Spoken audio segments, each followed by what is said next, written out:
Welcome everybody back to TacosandGeeks.com reviews. Justin and Sean here, and we got a good one for you today. We're going to be talking about Guardians of the Galaxy Volume 3. As always, I give you a brief synopsis, so here we go.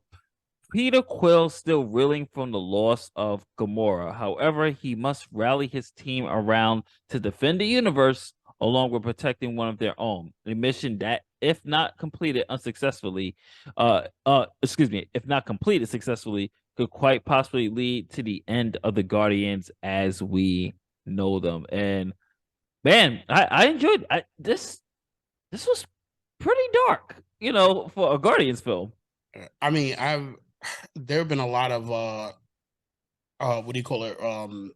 Influencer reviewers that said the same thing. I guess when they saw the earlier, like on Monday, they saw the screening. They said this, which is true. This was a very violent Guardians, and kudos to Disney for making it as violent as it was, but still keeping it like PG-13. There's no blood Yeah. and gore. It's just like there is a lot of hard hitting violence in it. And I know a lot of DC fans just saw it that said, wow, like this was a really deep, like swan song Yeah.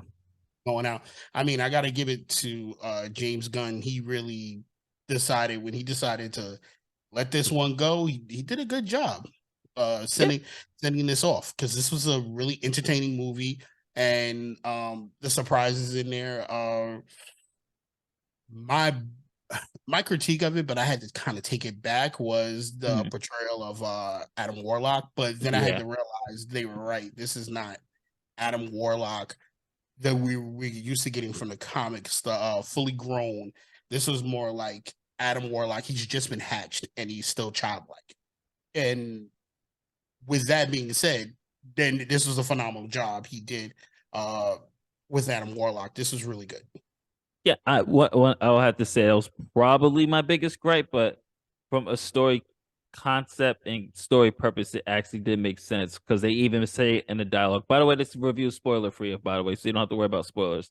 Um, but in the dialogue, they did say that he was released early and things like that, so he still has that childlike mentality.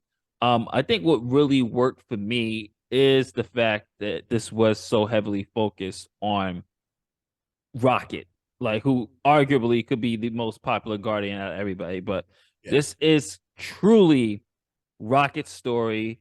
I love the backstory of this. And Yeah. this is where the dark element of what I was alluding to before comes into play is the flashbacks of Rocket's past and the high evolutionary. I just have to say this on record is a complete asshole. This has to be the Marvel villain so far in the MCU where you look at him because we've talked about this before about how Marvel always has their villains be redeemable at times.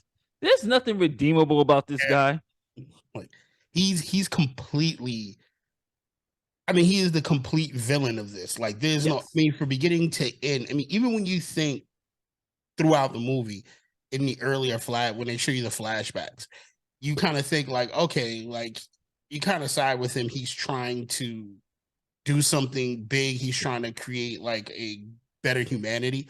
But to be Yeah. honest with you, he was an ass throughout the whole thing. I mean, even to the fact that Rocket was he was jealous of Rocket at one point, Yeah. you know, because he couldn't figure out something. Rocket did. It worked. And then he was kind of like, well, how did you got drunk, got pissed off? How did you do this? And then it's just like, well, now I need, instead of using him as a blueprint and keeping him around, it's like the things he was doing to get rid of him was like, it was like, nobody can be smarter than me. I have to get Yeah. rid of you because I cannot have something I created be more superior than me. I agree. And here's the thing about this film, and just to keep talking about the high evolutionary, I like the fact that we have a villain in the MCU who is so psychotic. Like Thanos is psychotic, of course. But Thanos, you can look at Thanos and go, You you can get know behind what? what he's doing. He has some points. Killmonger, he has some points. Kane, he has some points. they have some point. There's no point to this dude. This guy is just literally like, Evil. I have this. This is my take on the world. I'm gonna reshape it the way I want to. And the things that he's done, he does it without any remorse, no hesitation. And I thought that really elevated the film was having a villain like that that finally is not at the end of a Marvel movie going, I've seen the error of my ways and I'm sorry. This guy was just like, I An hate asshole him. to the end. Like, I want him dead. He needs to go. I don't want him in any other movies. He is an asshole. Get him off my screen. That's the villain I wanted to see. And I think they did a really great job of this. And just the way the darkness elements, and we obviously won't get into spoilers here, but Rocket's story is so sad. It really is. It like there are moments in this, I feel like in my theater, I'm not sure how it was in yours, Sean. I heard people tearing up at certain yeah, scenes with Rocket. yeah, because you really fell for him, and then you kind of understand until the very end why he didn't understand that he was a raccoon. Yes. Like you finally get to it, where he was just like, "What the hell is a raccoon?" Until the end of this movie, and then he gets it, and when he triumphantly gets it at the end, and he says something, it's like in my theater, people cheered. Yeah. Like he was like the people cheered because they were like, like he's there, and I mean this, it's like sorry for anybody who's going to see it, whatever. This is his movie. And Yeah. I feel like now looking back on all the Guardian movies, they have been James Gunn has been setting that up from the begin, like from the entire movie. He like this is for Rocket. Like this is gonna be his moment. This is the Guardians are Rocket. Yeah. And one thing I just to piggyback off of what you just said, now after watching the third one and seeing it now from Rocket's point of view and Rocket's story, if you look back and watch one and two and then three in order, you're like, oh, this ain't really about. Yeah, Peter Starlord is the center, like he's the focus.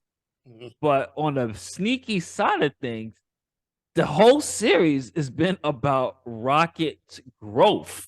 Yeah. Like everybody grows. Like some characters didn't really grow. Like Drax kind of stayed the same. No, I think I have to disagree with that. I think Drax grew, and I think they also answered a great question about Drax because he says it in one scene. Everybody just, I've heard a lot of complaints. Drax is just like this terrible comedy relief and everything else. He's just a dumbass, and that's how they're portraying him. But when you get to a certain scene towards the end of the movie, and they ask him, well, they realize how smart he really is. It's like, why didn't you tell us? He was like, yo, you never asked. And it was true. Like nobody asked him, like what he just did, Drax just did things because he wanted to. And if you really came and asked him something, he would tell you the truth about it. I mean, they said his species is literal about everything. Yeah, So yeah, Drax kind of didn't change, but then he kind of did towards the end. Mantis. But I would say like what they did also, since we got talked about synopsis, the relationship. I would say with Gamora and Peter. Obviously, no spoilers, folks. I was shocked. I Yeah. was shocked they went that direction. And I was happy with it. Um, they did not go the cliche direction. I was really shocked of how this movie ended. I was happy with it. I think they needed to. Actually, I thought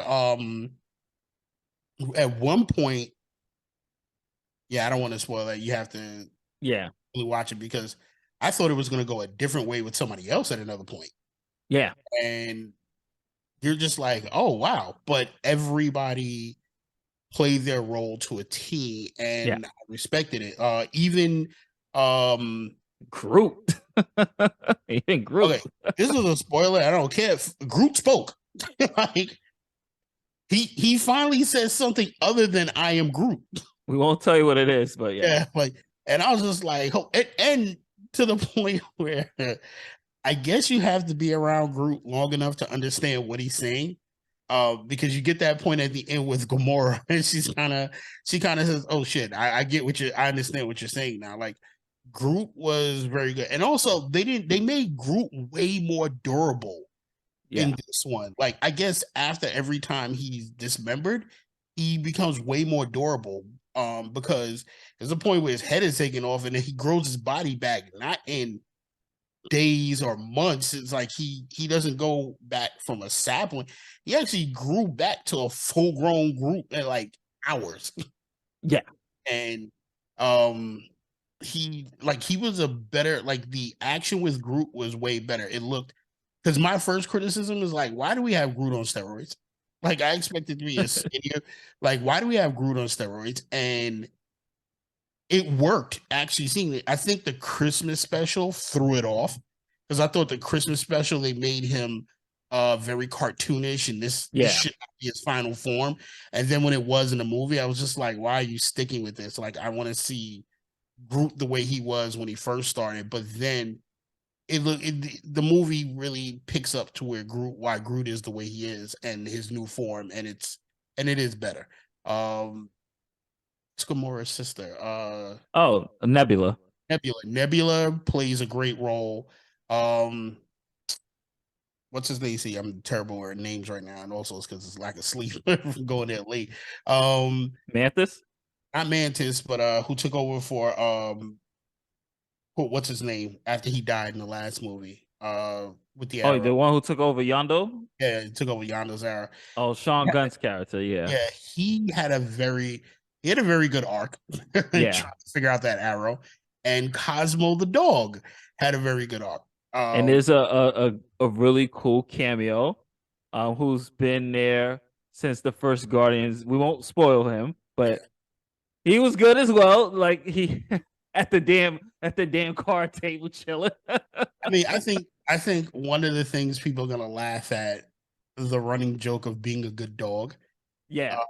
is gonna be like it.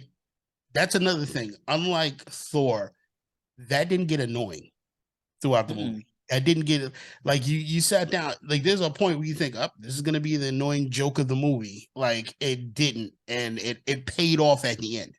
So And, and surprisingly, it wasn't that heavy on comedy as other MCU films. Believe it or not, now they this had its moments, but for the most part, they took James Gunn went a real serious route with this one. it started to seem like it was gonna deal with comedy because Drax and Mantis, their scenes here and there, but then even with that, you see a serious role with Mantis, Yeah. and when she defends Drax at every other turn, and you can see where like she's like even throughout the other movies, it seems like Mantis is like another she's another Drax like character. She's kind of loopy, and but you really start to get to know her. I will say this: the entire movie allows you to get to know each one of those characters, and it's sad that you get to know each one of these characters, you start to really connect, and then it's goodbye. Yeah. And that's what I think made this movie so great. You got through all the emotions, and then it's finally the we all have to say goodbye and do what we have to do. It's like graduation. Yeah. It's like And it's a real graduation. yep.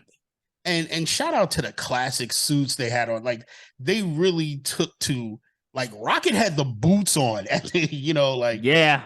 it is like he had the boots, he had everything. And um it was just like Peter had everybody was in character for this one. And I just had to sit back and go, ooh, like this. But I will take something back. I don't, okay, the High Evolutionary was an ass, but I don't know if I really wanted him. I wouldn't mind seeing him again. Oh yeah, I definitely want to bring him back. It's just an asshole. Like I wouldn't mind And because I will say one I will say just this one constructive because a lot I have to agree with the critics on this one.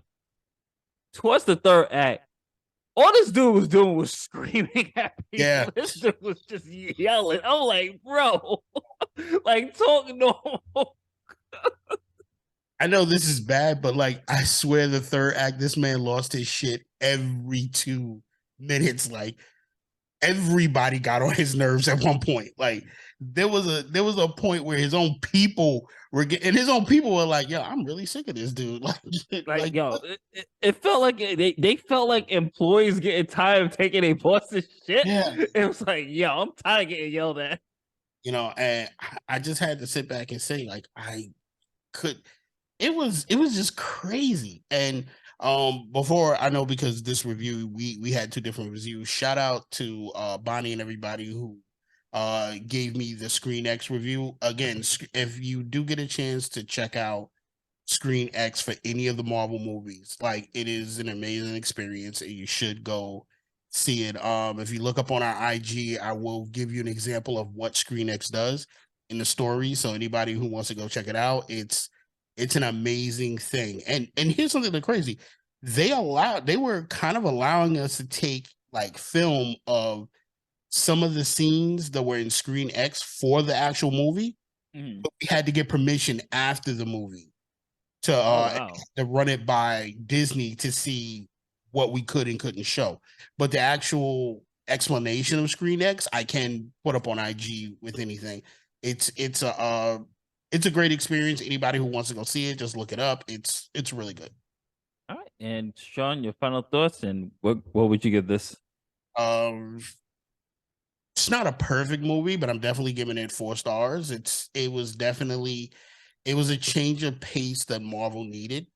I think a lot of people are gonna go see it this weekend, and kids and adults are gonna really enjoy it.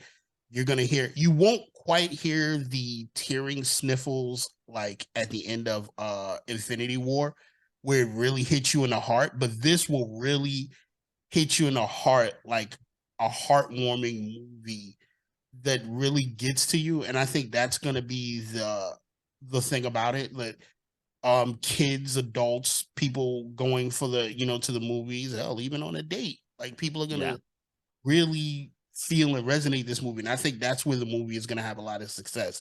That this movie is gonna be one of those things that Marvel can really hang its hat on, that like they really put together a great heartwarming movie. yeah. I'm gonna agree with Sean. I'm gonna give this 4. I think people are gonna really be moved by Rocket's story. Rocket carries this movie. This is his franchise. This is Rocket's story. So for those who are big Rocket Raccoon fans, this is the movie for you. I thought was really satisfied with what they did with Peter's arc.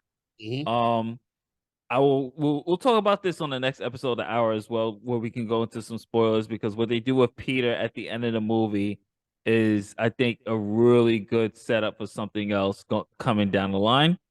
Um, but And we'll also talk stay for about both. that. Yeah.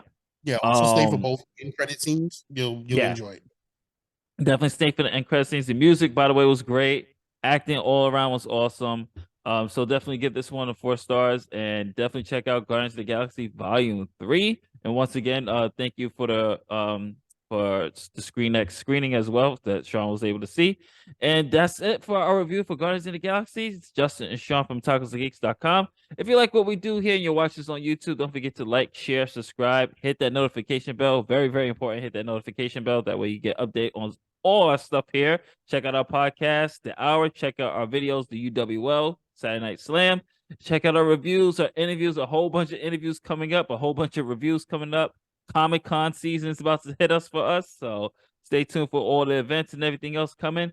And we'll catch you on the next one later days. Peace.